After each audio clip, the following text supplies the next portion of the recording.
성도님들 반갑습니다. 6월 20일 월요일 말씀 묵상입니다. 오늘 묵상 본문은 사무엘상 27장 1절에서 사무엘상 28장 2절까지의 말씀입니다. 지난 주말 묵상 본문인 사무엘상 26장에서 다윗은 또 한 번 사울을 살려줍니다. 그리고 사울 왕은 다윗에게 잘못했다고 또다시 용서를 구합니다. 그렇게 서로는 헤어집니다. 그랬지만 그 후에 다윗은 여전히 사울을 믿지 못해 자신과 함께한 용사 600명과 더불어 블레셋 땅 가드로 넘어갑니다. 그 내용이 오늘 묵상 본문입니다.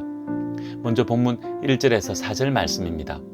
사울을 살려주고 사울로부터 잘못했다는 소리를 들었지만 다윗은 사울을 두려워하여 아예 이스라엘 땅을 떠나려 합니다. 그렇게 스스로 결정하고 함께하는 사람들과 더불어 블레셋 땅인 가드로 망명하게 됩니다. 본문에는 다윗과 함께한 사람들의 수를 600명이라고 소개하지만 이는 칼을 드는 용사의 숫자이고 이들과 함께한 부녀자들을 포함하면 1000명 이상이 되었을 것으로 추정합니다. 결코 적지 않은 수의 사람들이 다윗을 따라 블레셋 땅 가드로 간 것입니다. 그런데 이 사실이 사울에게 알려집니다. 하지만 사울은 더 이상 블레셋 땅으로 넘어간 다윗을 쫓지 않습니다. 이제 다윗은 가드 왕 아기스에게로 가서 망명을 요청합니다. 본문 5절에서 7절 말씀입니다. 다윗은 공손하게 가드 왕 아기스 앞으로 나아가 그에게 망명을 허락해 달라 하면서 왕과 함께 가드에 머물 자격이 없으니 시글락으로 보내달라고 요청합니다. 그리고 가드 왕 아기스는 이 요청을 허락합니다. 이후 다윗과 그 일행들은 이곳에서 1년 4개월을 머물게 됩니다. 그런데 본문의 상황을 좀 더 구체적으로 이해할 필요가 있습니다. 다윗은 왜 이스라엘의 적대국이라고 할 수 있는 블레셋으로 갔을까요? 그리고 가드 왕 아기스는 왜 순순히 다윗을 받아주었을까요? 이를 이해할 필요가 있습니다. 본문 1절에서도 언급하고 있듯이 다윗은 사울을 피해 그의 손이 미치지 않는 블레셋 땅으로 넘어간 것입니다. 그리고 다윗과 함께한 사람들의 수가 1000명 이상이나 되었기에 이들의 식량 공급을 위해 부득이하게 선택한 결정이었던 것 같습니다. 그리고 가드 왕 아기스가 순순히 다윗을 받아준 것도 아마도 다윗이 사울 왕과 적대적인 관계에 있음을 알았기 때문일 것입니다. 그래서 다윗을 잘 활용하면 이스라엘과 전쟁할 때 블레셋에게 도움이 될 것으로 여겼던 것 같습니다. 서로의 필요와 입장이 맞아떨어져 이렇게 다윗의 블레셋 망명이 이루어진 것입니다. 이제 시글락에 거주하는 다윗과 그 일행들이 주변의 이방 민족들을 침략하여 전리품을 취합니다. 본문 8절에서 12절 말씀입니다. 다윗은 용사들과 함께 그술과 기르스와 아말렉을 침략합니다. 이들은 예적부터 술과 애굽 땅으로 가는 길목에 거주하면서 이스라엘 백성들을 괴롭혔던 이방 민족들이었습니다. 그리고 이스라엘 백성들이 가나안 땅으로 들어올 때 하나님께서 진멸하라 하신 이방 민족들이었습니다. 다윗은 그런 역사적인 사실도 알고 함께하는 이들의 먹고 사는 문제도 해결하기 위해 그렇게 침노하여 노력했던 것입니다. 다윗은 이렇게 이방 민족을 치고 돌아와서는 바로 전리품을 가지고 아기스 왕에게로 갑니다. 그리고 거짓 보고를 합니다. 사실은 이방 민족을 진멸했는데 이스라엘 땅을 쳤다고 보고한 것입니다. 유다 남방 지역 즉 여라무엘 사람의 네겝과 겐 사람의 네겝을 쳤다고 거짓 보고한 것입니다. 다윗이 이렇게 거짓 보고를 한 것은 만약 이스라엘과 적대적인 이방 민족을 진멸했다는 사실이 아기스 왕에게 알려지면 아기스 왕이 자신을 의심할 테고 그렇게 되면 상황이 어렵게 될 것이 뻔했기에 거짓 보고를 한 것입니다. 자신은 이스라엘과 적대적이며 아기스 왕에게 충성하고 있다는 것을 알리기 위해서였습니다. 아기스 왕은 다윗의 거짓 보고를 확실하게 믿고 다윗을 자신의 충실한 부하로 생각합니다. 그리고 그때 블레셋 사람들이 이스라엘과 전쟁하려고 군대를 모집합니다. 본문 28장 1절 2절 말씀입니다. 블레셋 사람들이 이스라엘과 전쟁하려고 군대를 모집할 때 아기스 왕은 다윗에게 함께 참전하라고 통보합니다. 이에 다윗은 어쩔 수 없이 그렇게 하겠노라고 답하고 아기스 왕은 흡족해하며 자신을 지키는 경호대장으로 임명합니다.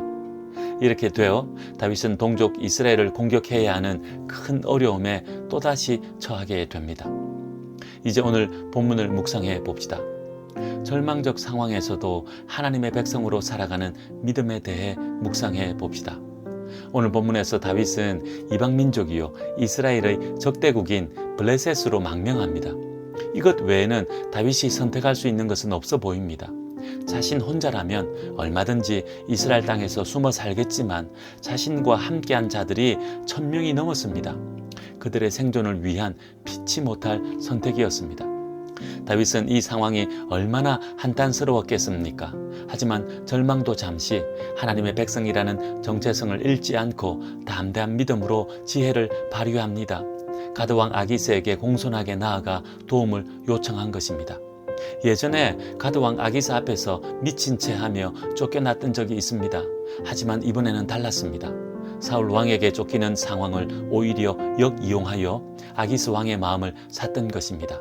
그리고 아기스 왕에게 자신은 미천한 자이니 왕과 함께 거주할 자격이 없다 하면서 변두리 성읍 시글락에 거주할 수 있도록 허락해 달라고 요청합니다. 이것도 다윗의 지혜로운 계획이었습니다. 시글락은 원래 시므온 지파에게 분배된 땅인데 이렇게 블레셋이 점령하고 있었습니다. 하지만 이렇게 다윗이 거주하면서 이후에는 이스라엘의 땅이 됩니다. 다윗은 또한 시글락에 거주하면서 이방 민족들을 진멸합니다. 하나님께서 진멸하라고 하신 명령을 사울 왕은 온전하게 순종하지 않았지만 다윗은 이렇게 망명 생활을 하면서도 순종하여 큰 성과를 거둡니다. 가드왕 아기스에게는 거짓으로 보고하여 계속해서 신임을 얻고 실제로는 이스라엘을 위한 일들을 행하면서 하나님의 백성으로서의 정체성을 지키고 있었던 것입니다. 그렇습니다. 절망적인 상황이 연속되고 언제 끝날지도 모르지만 낙심하여 주저앉지 않고 믿음으로 일어서 담대하게 지혜롭게 행하는 다윗이었습니다. 물론 그렇게 행했지만 오늘 본문 28장 1절 2절을 보면 동족 이스라엘과 전쟁해야 하는 더 큰 어려운 상황에 빠지게 됩니다. 하지만 29장에 가보면 변함없이 하나님께서 도우셔서 이 전쟁에 참전하지 않게 됩니다. 절망적인 상황 앞에서 우리는 어떠합니까? 소망을 잃지 않고 하나님의 백성으로서 믿음을 지키고 살고 있는지 돌아보기 원합니다. 절망적인 상황 앞에서 염려와 두려움, 원망과 불평이 있을 수 있지만 이런 것들로 하나님의 백성된 우리의 정체성을 잃어버리지 않기 원합니다. 믿음 저버리지 않기 원합니다. 믿음으로 하나님께 나아가 도움을 구하고 지혜를 구하여 담대하게 일어서는 우리들 됩시다. 그렇게 승리하는 오늘 하루 되기 원합니다. 기도하겠습니다. 하나님 아버지, 우리의 인생길에 절망이 찾아오기도 합니다. 하지만 그때 우리는 어떻게 행하고 어떻게 살아갑니까? 하나님의 백성이요 하나님의 자녀로서 담대한 믿음으로 사는지 아니면 그 절망에 사로잡혀 염려와 두려움, 원망과 불평으로 사는지 돌아보니 저희들 붙드시고 지켜주셔서 담대한 믿음으로 일어서게 하여 주시옵소서. 오늘도 그렇게 하나님 바라보오니 저희들 인도하여 주시옵소서. 예수님의 이름으로 기도하옵나이다. 아멘. 오늘은 나라와 민족을 위해 기도하는 날입니다. 뉴스를 보면 국가적으로 많은 어려움이 있는 것 같습니다. 경제 문제, 안보 문제, 정치 문제 등 온갖 문제들이 산적해 있습니다. 이런 때에 하나님께서 주시는 마음으로 나라를 위해 간절하게 기도하는 오늘 하루 됩시다. 오늘도 믿음으로 승리하십시오.